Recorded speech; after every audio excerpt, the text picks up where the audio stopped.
Hey everybody, welcome back to the Sonic Chronicle. My name is Owen, as usual, and welcome back to a new release radar review. This week looks like it's maybe a little bit interesting compared to last time.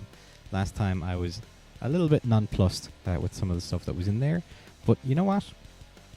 Let's have a listen to some good tunes. Let's have a listen to some stuff that we know we're going to like.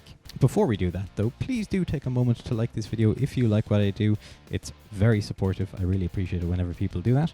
I keep tabs on the number of likes on these videos, believe it or not. Please do also make sure to subscribe to the channel because, again, that helps me out greatly because that tells YouTube that you are really interested in what I do and maybe other people might be interested in it.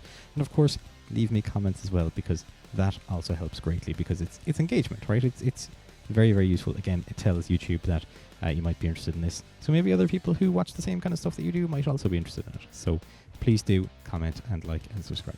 But hey, we got a new one from Childish Gambino, and that is always a good thing. So let's give this a listen here. Got some organs straight away. There it is. Sorry, just making sure my mixer was picking up something. This guy's... he's such a vocal chameleon. Oh, that's good stuff. Like, the difference between Camp and Redbone is so vast. Or Awaken My Love, is that the name of the album? Ooh. This is cool, man. I'm digging this. Lovely bass heavy song. Ooh. Oh yeah, give me that. Funnily enough, this feels like it might be like a Weezer song in a lot of ways. So good. Oh my god. The funk here as well. But those backing vocals are so good. The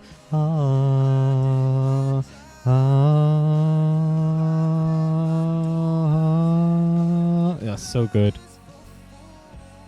Ooh. Amazing. Amazing.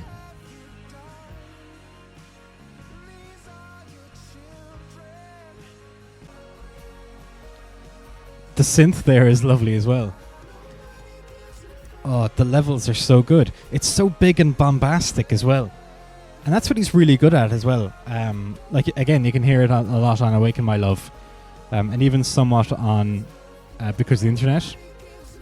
And definitely on Camp, you can hear just big bombastic sounds in there. This is great. It's a little bit like Creep as well. Apparently nobody cares. Yeah, that's great. I love that. That's going on the Sonic Chronicle Highlights playlist.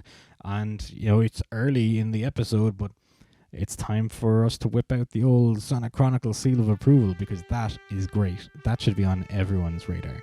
Everyone should listen to that song. That's great. Amazing. He's done it again. I wasn't big on Left Foot, Right Foot, but Lithonia, that's really good.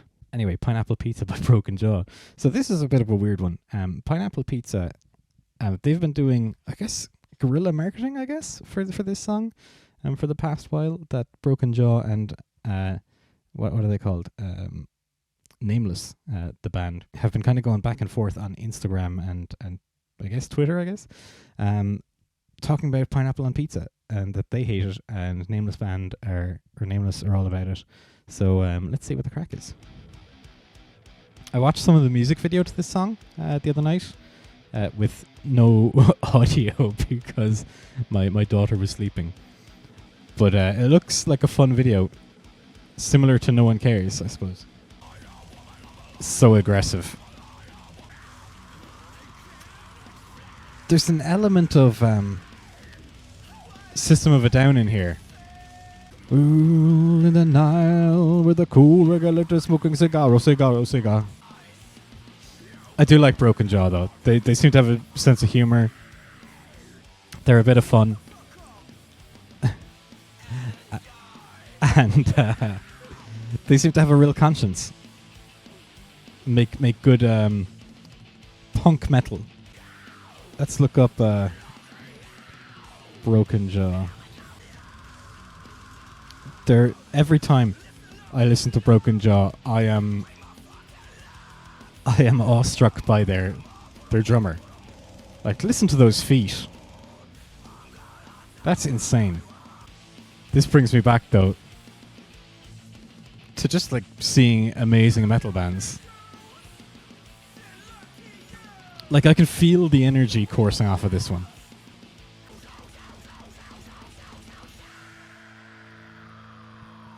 Quality.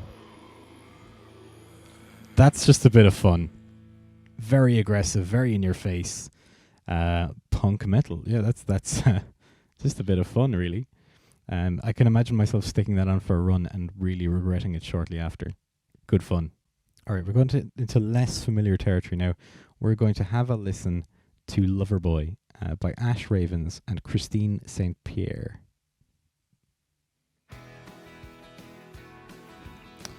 A little bit pop, acoustic pop.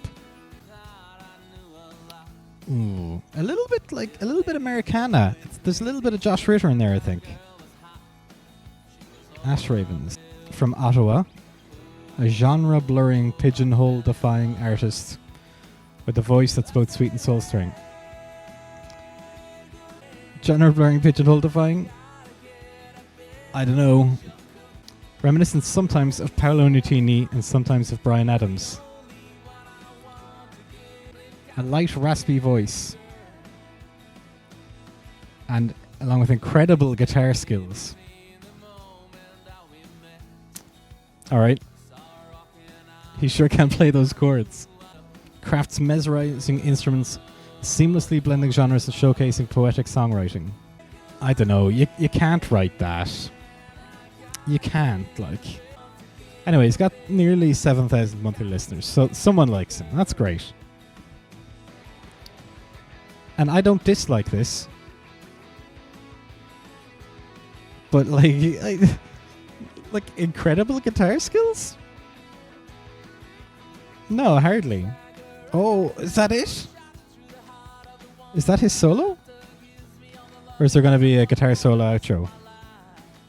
Anyway, I only look at half this singer.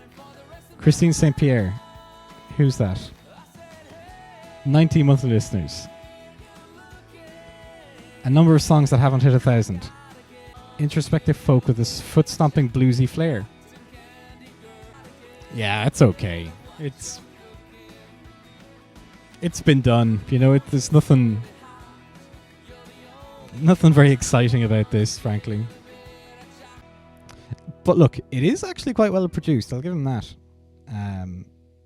It's just not what is advertised, I suppose, as John Steele might say. All right, let's try "Homesick" by Burn the Jukebox. They're a couple of kids by the looks of things. They're very young. 2.2 million followers across their socials. Oh, that's very nice. Just those little touches that really elevate a sound. So they tell me a lot about their socials, and that's great. But they don't really tell me much about, like, their music. Who's the singer? This guy? This guy? The unique sound and magnetic stage presence. Broadway World highlighted their evolution. Buzz Slayers praised their latest single for its vibrant... What's their latest single, though? Is it what their latest single was at the time? Or is it this one? I like this. Good chorus. Very good pre-chorus. Very good build-up. Very good chorus. Great payoff. That sounds oddly loud in the mix. Out of nowhere. So yeah, they've released a load of singles. Good for them. They should probably put an album together.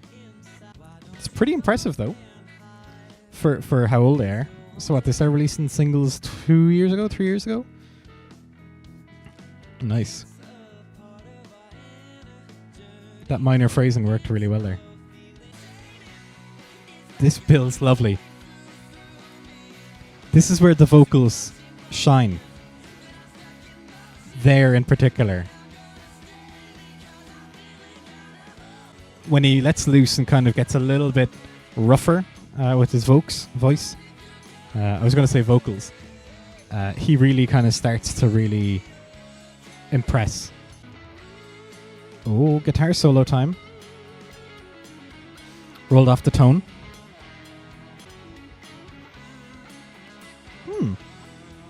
Couple of nice runs there. Nothing crazy impressive, but does enough. Does enough for to support the song. Oh, that is really good. That's great. The bass is also doing a lot of work here.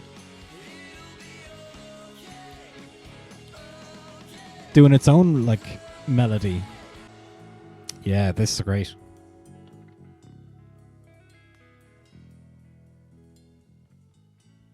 Oh, the dreaded fade out. I feel like they could have had a lovely outro there. Just like a pring at the end there. Kind of like a seventh chord. A C7 add 9, I believe is what it is. Would have been lovely there. Like a nice jazz chord. All right, let's do it. Let's listen to Kneecap.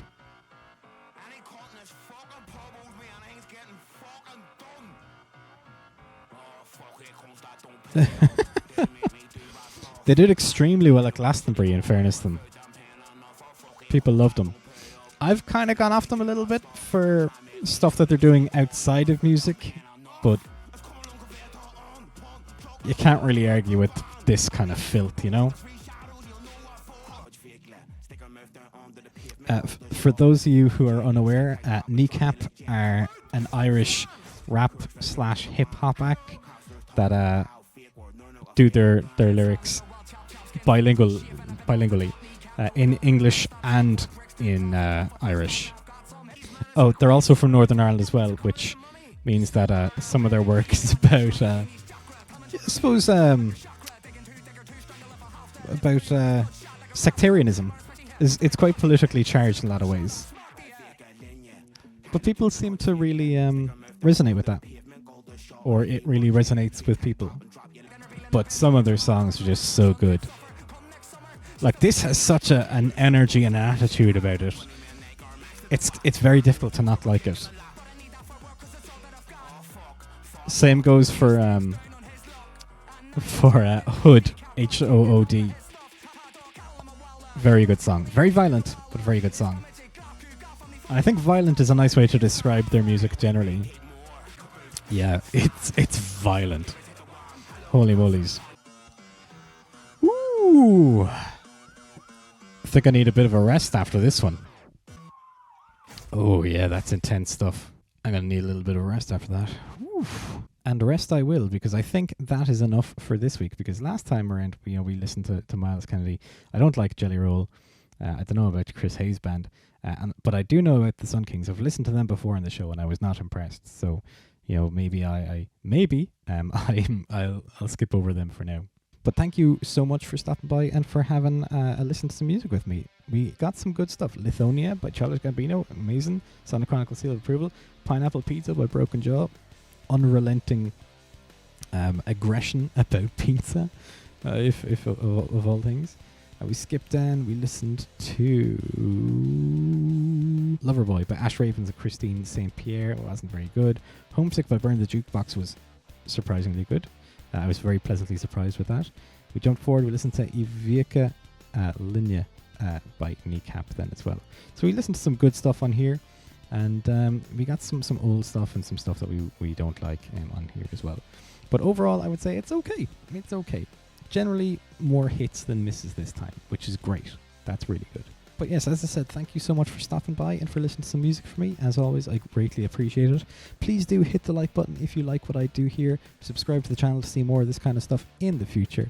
And of course, leave me comments in the comment section if there's anything that I talked about over the course of this episode that you disagree with, or that you really agree with, or anything at all. Tell me, do you like pineapple on pizza? I like pineapple on pizza, so please don't hold that against me. But for now, we are going to leave it there. Thank you all very much again, and I will see you in the next video. Bye bye.